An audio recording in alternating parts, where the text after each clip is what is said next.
How hungry are you? How hungry are you? How hungry are you for the prophetic word of God over your life to come to pass? We must have a mindset change. Nobody says, what a beautiful foundation, but people say, what a beautiful structure. This is my season of awe and wonder. If you want to continue living business as usual, that is fine. But there's coming a separation between those who pay the price and those who will not pay the price. I was asked to come here and give a bit of context around the discussion we're having today, and also share a few maybe global contexts that we are facing, for you to really understand why we are really discussing this technology subject a lot. In Hekima, we've been discussing technology for a while, and the need for us to appraise ourselves with what's going on in that space. So I am Christine Orono, for those who are new to Hekima, and karibuni sana if you're visiting Hekima for the first time today. I run a department in Hekima ministry that is called Kingdom Boardroom, and it's our business fellowship for Hekima, and anyone else is also invited. It's a marketplace ministry. We try to equip as many of us into the world of work, into the business world, equip us with the skills necessary to thrive, but not just natural skills. I think our biggest focus is also the spiritual side of what we do, because we believe that whatever, for us to excel, it has to be a combination of our natural knowledge, the knowledge you get from books, but also the spiritual force through the Lord who created each and every one of us. The two coming together to make us thrive in the workplace, to make us thrive in our businesses, in our careers, and so on. Because there's a spiritual angle to everything that we do as Christians. So karibuni sana sana sana. So I wanted to talk about some of the key disruptors in the world today, so that you understand the role of tech.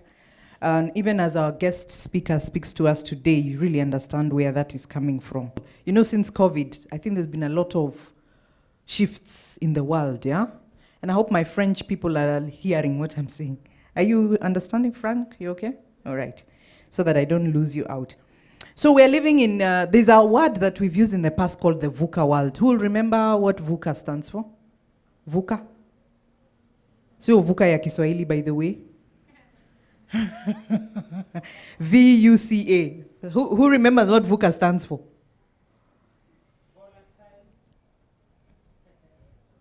I should have exempted Gideon from answering that question. Volatile. What does the U stand for? Volatile, uncertain, complex, and ambiguous world. Those are words that describe the kind of world we are living in. You know, it's constantly changing, constantly being disrupted. And I think it's, I think with the COVID pandemic, we even saw an even faster acceleration of these kind of disruptions. So some of the major disruptors I've put in my notes here as things just to mention is just think of how more globally connected the world is today, even post-COVID, and how today we live much more borderless, more virtual, yeah? Since COVID began, people have been connecting globally with technology platforms like Zoom and Teams, and I mean, actually there's no distance right now, isn't it? Are you seeing a distance? Nowadays you can connect with anybody, anywhere with those platforms, which is great. Think about the disruption that COVID brought about. Welcome Solange, the other Solange. So a lot of change is happening, yeah? The impact of emerging technologies, it's not my subject. I'll allow Dr. Shiko to even mention those things. But think about all the major technologies that have come during our lifetime, especially like the last 5 to 10 years. Very many different technologies that have even disrupted the way life is happening today. I mean, okay, the simple one is look at your mobile device, which has become a mobile computing device. It's a computer on the move, isn't it? And what does that mean? I mean, now you can connect with people on the go, real time, anywhere, any place. So I mean, those are some of the things. I just want to highlight some few things. Think about the shifts in societal values. Values of people are changing. The preferences of people have changed drastically. I mean, if probably you talk to Mamio about what she saw in those years, the 70s, as you know, and compare it to where we are living today, it's very different. People are a lot more want a lot more convenience, things much faster, yeah, more convenience. I mean, the one thing's easier. Like now, you know, we're an instant gratification generation, isn't it? That's the sort of generation we're living in. People want things like now. I work in a bank, and most of the time, people don't even want to queue anymore. I mean, they're like, just queuing for 5 minutes, and you already see people like, oh, already making faces. 5 minutes. But in the past, Mamio, I'm sure you'll tell us, it was a very, you know, going to the bank in those days. In fact, when I started working in the bank in the early 90s, going to the bank was like an event. You know, you know, there were no mobiles. Let's start from there. There were no mobiles. Then imagine a world without ATMs. I'm sure some of you are like gobsmacked, like how can there have been such a world? There were actually no ATMs at some point. And there was no M-Pesa at some point. So imagine that kind of a world, which is what I grew up in. The bank, you had to go there physically to draw your salary from the account. So you didn't know how long you'll take. So most people, they actually used to take a day off to go to the bank. Yes. It's unbelievable, yeah? But you had to tell your employer, kesho ninaenda bank. Sijui, I don't know what time I'll be done, so I'd rather just take the day off. Imagine that's how it was. Yet today, people are just 5 minutes waiting in a bank. It's like, this is awful. You know, like, they're already going to social media complaining about the queue. So this is a world where I'm trying to describe for you, trying to show you just the disruptors that have been happening. And one of the disruptors is how people think nowadays, you know, the preferences of people. They want things faster. They want convenience. People are lazier, by the way. Just think about it. Okay, I want to put my hand up. I'm lazy in some areas. I mean, these days, those delivery services, I am a big consumer of those things. Huh? Most of us nowadays, anything can be delivered to your doorstep. First of all, most people don't have time, isn't it? They just want their thing quickly. Yeah? You don't have time to, okay, now the way town has also been arranged, there are people who are living outside in the greater Nairobi. They don't want to come to the CBD. So what do? They order stuff and it's delivered to their homes, isn't it? That's what's happening. So there's a lot of change in the world. People are even more individualistic in the way they do their things, you know. So I'm trying to paint a picture of this is the context of the world we are living in, what is happening in the world around you. And what I'm also trying to spark an interest in you is understanding the trends and things that are happening around you. As a young person, you cannot afford to be ignorant. Okay? You cannot afford to be ignorant. I work as a HR person, and some of the things, you know, when you come into an interview, you know, most of the time employers want to see how much you know of what's going on. Yeah? How much you know about the world that's going on around you. Yeah? Because the organization operates in a context, isn't it? In an environment. And that environment influences how the organization achieves its goals, for example, whether you're in sales or whatever department you are. So you will never escape a question in an interview today, you know, about you having to connect what's happening in the greater world, you know. Most organizations will be asking you that, especially progressive organizations. So I really urge each and every one of us to be ahead in terms of understanding those trends. Reading the global trends. You know, young people are not known for reading business news. Isn't it? Natasha, do you read business news? Rarely. But you know, you are a generation that really needs to be up to date on what's happening. I'm saying this as a career person, a career coach who advises people. You really need to be in the cutting edge of what's going on in your industry, yeah? What's going on in your world, because it affects you directly. Everything is affecting you directly. Look at what's happening in Ukraine today and how it's affecting each and every one of us directly, whether we like it or not. It's happening. We were discussing, I think, with some friends this week about the price of cooking oil. How much is it now? Yeah, over 300 bob a liter. It's even more expensive than fuel.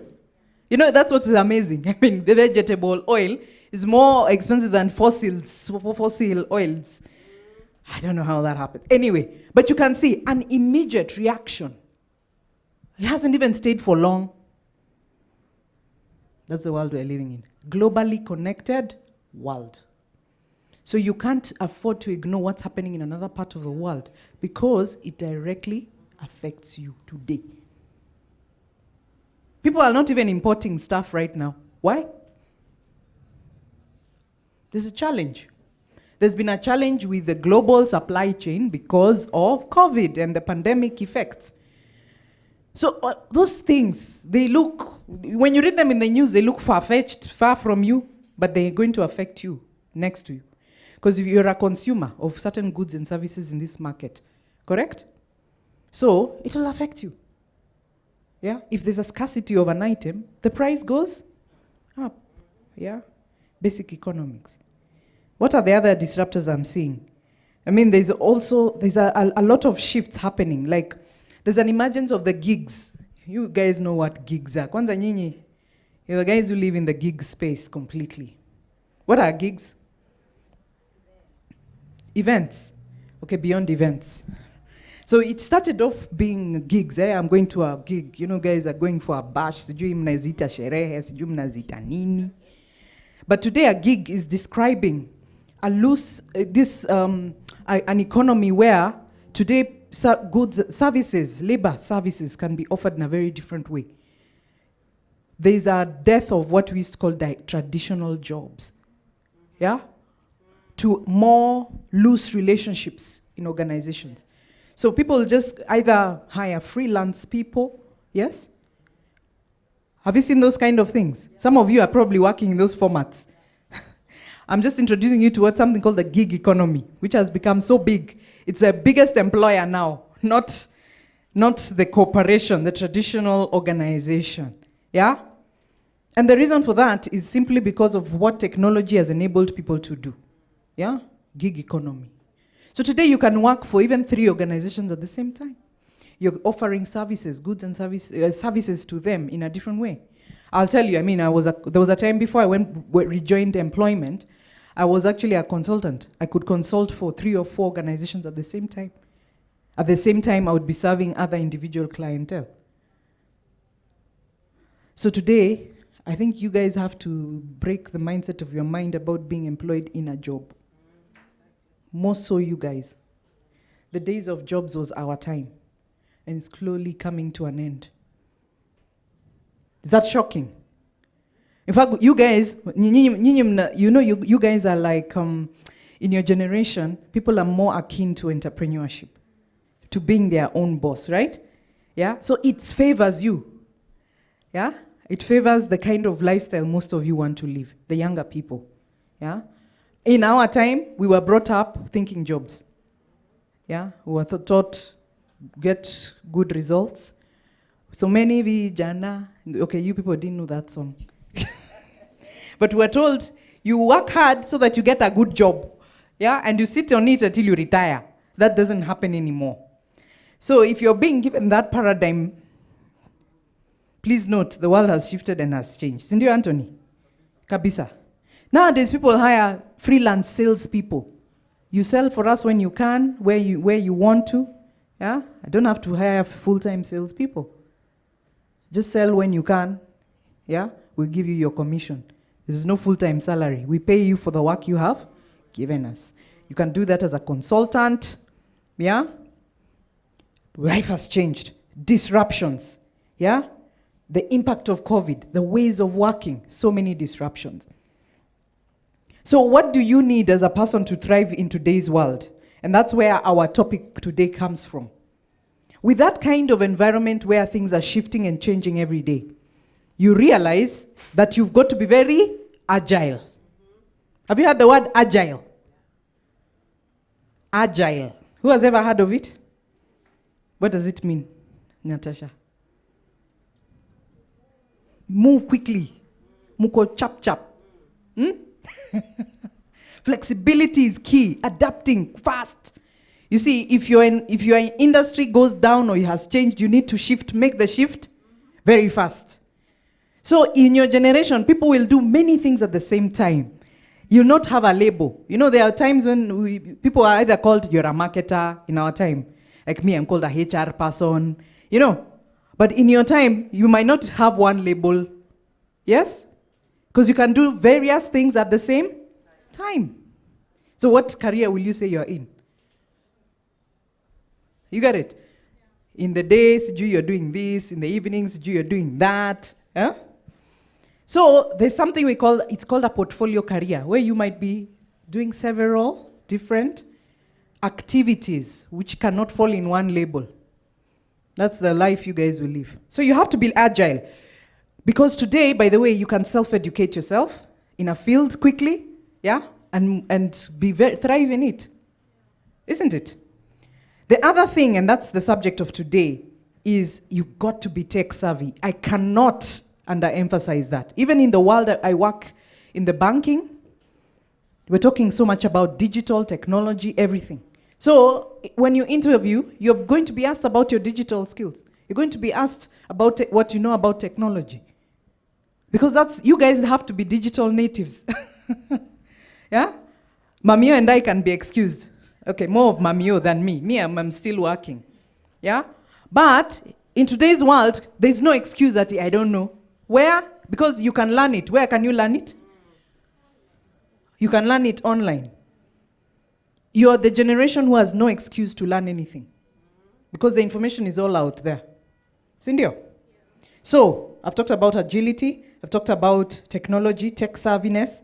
You've got to be somebody who is also entrepreneurial. Yeah? So 3 things for me. Agile, digital, and entrepreneurial. Those 3 things are a must in your generation. Entrepreneurial meaning what? What does it mean to be entrepreneurial?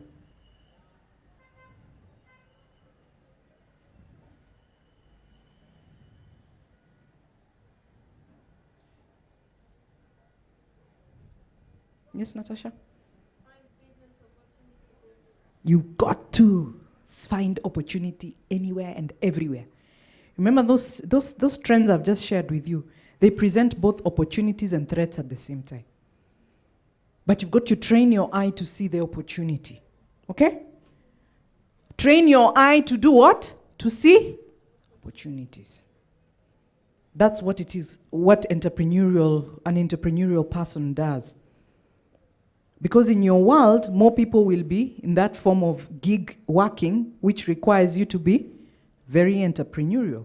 Because you'll need to find ways of matching your skill set with the opportunities available. Okay? Because you'll be exchanging your skill set for those opportunities. Digital. What is the second one I said? Agile and entrepreneurial. Those 3 things. I could say more, but I'm just summarizing. What to me, as a career coach who studies the trends in employment, in the working world of work, those have emerged as the key things, key skill sets you need to have to thrive in this post-COVID world. You've got to be digital. Everything is digital. Even collaboration has gone virtual, isn't it? We're having more virtual. I mean, like I have been working from home for the last 2+ years. I don't work in the office. So most of my collaboration is virtual. So you've got to learn how to collaborate virtually. For you guys, you have to learn how to even appear for interviews virtually. You see, I'm only trying to paint a picture of the context so that you understand why we're having this session. So if you're going to be digitally or technologically savvy, then we've got to equip ourselves to understand the role of technology going forward. And that's why we have today's session.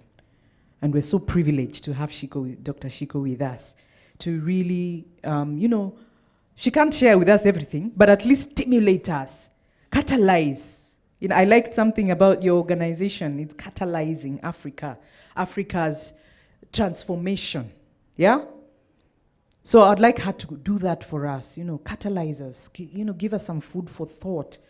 so that we're able to then go back. You know, the Bible talks about the sons of Issachar who understood the times. Yeah, they knew what they ought to do. So when we have these sessions, that's what we're trying to do, equip you with to understand the times and help you to start, get you on a roadmap to navigate yourself to where you need to get to.